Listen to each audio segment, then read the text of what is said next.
প্রিয় BA six সেমিস্টারের ছাত্রছাত্রীরা, তোমাদের যাদের পলিটিক্যাল সায়েন্সের ডিএসসি বি2 এই পেপারটি তোমাদের রয়েছে, অনেকেই তোমরা এখনও জানতে পারোনি তোমাদের ডিএসসি বি2 রয়েছে না ডিএসসি বি1 রয়েছে। তো যারা জেনেছো তারা ভিডিওটি অবশ্যই তোমরা দেখবে, এবং আজকের এই ভিডিওতে আমি তোমাদের সম্পূর্ণ সিলেবাস এই সাবজেক্টের এবং তোমাদের গুরুত্বপূর্ণ প্রশ্নগুলো বলে দেবো। যে প্রশ্নগুলো বলবো সেগুলো এখন থেকে তোমরা করলে একদম 100% কোশ্চেন তোমরা কমন পাবে, এবং তোমাদের জন্য স্টাডি মেটেরিয়ালও তৈরি করা রয়েছে। যারা নিতে চাও এখন থেকে নিয়ে তোমরা কিন্তু পড়তে পারো। তো চলো আমরা human rights theory and Indian context এই সাবজেক্ট থেকে আমরা সিলেবাসটা একটু দেখে নিই। এবং তোমরা যারা জানা এখনও পর্যন্ত তোমাদের সাবজেক্ট কী রয়েছে ডিএসসি বি1 না ডিএসসি বি2, যারা এখনও পর্যন্ত জানতে পারোনি পলিটিক্যাল সায়েন্সে, তারা অবশ্যই কমেন্ট বক্সে লিখে জানাবে স্যার আমরা এখনও জানতে পারিনি, এবং যারা জানতে পেরেছো তারা বলবে জানতে পেরেছি। তো দেখো আমাদের সিলেবাসটি একটু দেখে নেব। আমাদের সিলেবাস মডেল 1 থেকে রয়েছে মানবাধিকার ধারণার ইতিহাস, মানবাধিকারের প্রজন্মের বিবর্তন। 2 নম্বরে রয়েছে মানবাধিকারের সর্বজনীন ঘোষণা, বিধান এবং তাৎপর্য, জাতিসংঘ এবং মানবাধিকার সনদ, জাতিসংঘ মানবাধিকার কমিশন, ভিয়েনা ঘোষণা এবং কর্মসূচি। মডেল 2 এ রয়েছে ভারতীয় সংবিধান এবং অধিকারের ভিত্তি, জাতীয় এবং রাজ্য মানবাধিকার কমিশন, কাঠামো এবং কার্যাবলী, ভারতে মানবাধিকার সমস্যা ও প্রতিকার। এইগুলো রয়েছে। আমাদের টোটাল 6টা চ্যাপ্টার রয়েছে। 6টা চ্যাপ্টার মিলিয়ে আমাদের কোন কোন প্রশ্নগুলো আমাদের পড়তে হবে সেগুলো দেখে নেব। মডেল 1 থেকে কি কি প্রশ্ন আমাদের পড়তে হবে সেটি দেখব। মডেল 1 থেকে আমাদের কিন্তু রয়েছে, মডেল 1 থেকে একটি 15 নম্বরের প্রশ্ন আসবে, একটি 10 নম্বরের প্রশ্ন অ্যাটেন্ড করতে হবে, এবং মডেল 2 থেকেও সেম। তো চলো আমরা মডেল 1 থেকে কী কী প্রশ্ন রয়েছে একটু দেখে নেব 10 এবং 15 নম্বরে। দেখো, ভিয়েনা ঘোষণাপত্রের মূল বিষয়বস্তু কী ছিল? এই প্রশ্নটি খুবই গুরুত্বপূর্ণ, 2021-এ এসেছিল। মানবাধিকার কাকে বলে? মানবাধিকার ও মৌলিক অধিকারের মধ্যে পার্থক্য আলোচনা করো।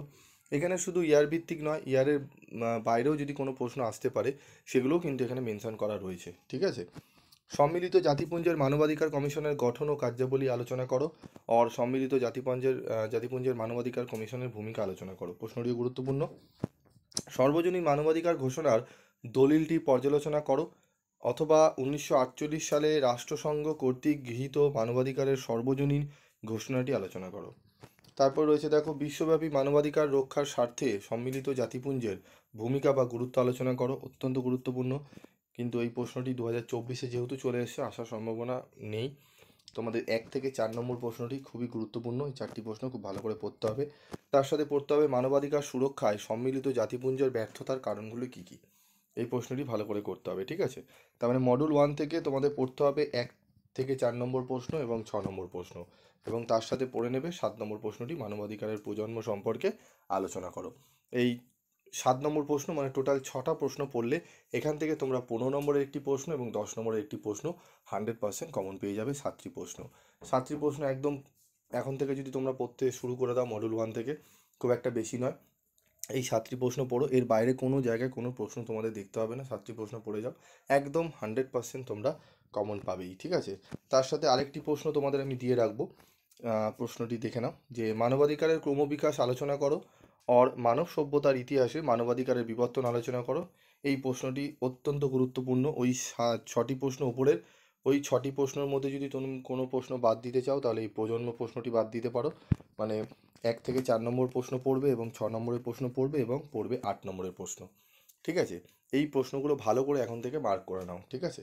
তারপর রয়েছে দেখো, ভিয়েনা ঘোষণার উদ্দেশ্য কী ছিল? ভিয়েনা ঘোষণার কর্মপন্থার কর্মসূচি আলোচনা করো। এই প্রশ্নটিও অত্যন্ত গুরুত্বপূর্ণ। এবং তার সাথে রয়েছে দেখো, মানবাধিকারের ধারণাটির উৎস বিশ্লেষণ করো।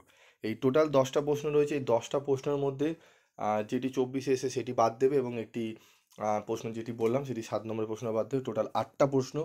এই 8টা প্রশ্ন যদি একদম ভালো করে করে নিতে পারো তোমাদের একদম 15 নম্বর এবং একটি 10 নম্বরের একদম 25 নম্বর তোমরা অনায়াসে অ্যাটেন্ড করে আসতে পারবে। এবং উত্তরে যদি কোয়ালিটি ঠিকঠাক থাকে এই 25-এর মধ্যেই তোমরা কিন্তু 20 নম্বর তুলে পাস করে যেতে পারবে।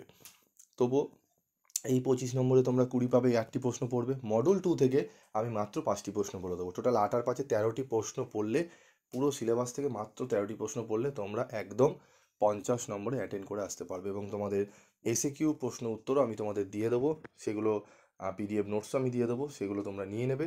তবে ফুল পিডিএফ নোটস নেওয়ার জন্য অত্যন্ত কম রেমুনারেশন তোমাদের জন্য রাখা হয়েছে। এখন থেকে নিয়ে তোমরা পড়তে শুরু করো, অন্যান্য জায়গায় কিন্তু অনেক বেশি পরিমাণে তোমাদের কিন্তু টাকা চাইবে। তাই তোমরা জানো বিগত ফার্স্ট সেমিস্টার থেকে তোমাদের আমি অনেক রিজনেবল প্রাইসে আমি দিয়ে থাকি এবং তোমাদের কোশ্চেন হুবাহু কিন্তু তোমরা কমন পাও।